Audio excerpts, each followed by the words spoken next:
আসসালামু আলাইকুম। আরেকটি ভিডিও নিয়ে আসলাম আপনাদের মাঝে। আজকের ভিডিওটি হচ্ছে আমরা ছাদে পাইপ ফেলানোর পরে আমরা বুঝি কীভাবে যে এইখানে পাইপ আছে, কীভাবে আমরা বুঝতে পারি এইখানে পাইপ আছে, এইখান দিয়ে সুইচ বোর্ডের তার আসবে, এইখান দিয়ে ফ্যান বক্স হবে, এইখানে ফ্যানের তার আসবে, আমরা কীভাবে বুঝি? তো দেখবেন আমরা ছাদে কাজ করার সময়, ছাদে পাইপ দেওয়ানোর সময় আমরা ব্যবহার করি পেপার, সেই সাথে ব্যবহার করি সিলেকশন বালু, যেটাকে লাল বালু বলা হয়।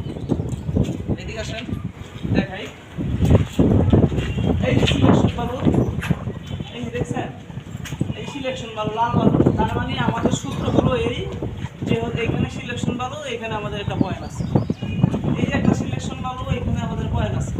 আমরা এইভাবেই বুঝতে পারি যে আমাদের ড্রপগুলো, আমাদের পয়েন্টগুলো কোথায় থাকে। এই যে সিলেকশন বালু, এই বালুর মাধ্যমে আমরা বুঝতে পারি যে আমাদের পয়েন্টগুলো এইখানে আছে। আমরা ফ্যান বক্সগুলো কীভাবে বুঝতে পারি? এই যে ফ্যান বক্সগুলোর এখানে পেপার দেওয়া আছে মোটা অঙ্কের আকারে। আমরা ধরে নেই এখানে আমাদের ফ্যান বক্স, কারণ আমাদের ছাদ ঢালাইয়ের সময় ফ্যান বক্সে পেপার একমাত্র আমরাই ব্যবহার করি এই পরিমাণ, আর সিলেকশন বালু একমাত্র আমরাই ব্যবহার করি এই পরিমাণ। এই যে ফ্যান বক্স এখানে দেখতে পাচ্ছেন, এই যে এর সিলেকশন বালু একটা, এই যে এইখানে একটা পয়েন্ট আছে, শিউর ধরে রাখেন।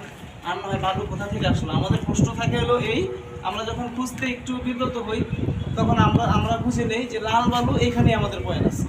তো সেই ক্ষেত্রে আমরা কীভাবে পয়েন্টগুলো বুঝতে পারি? এই যে দেখেন, এই যে লাল বালুগুলো সরিয়ে ফেলা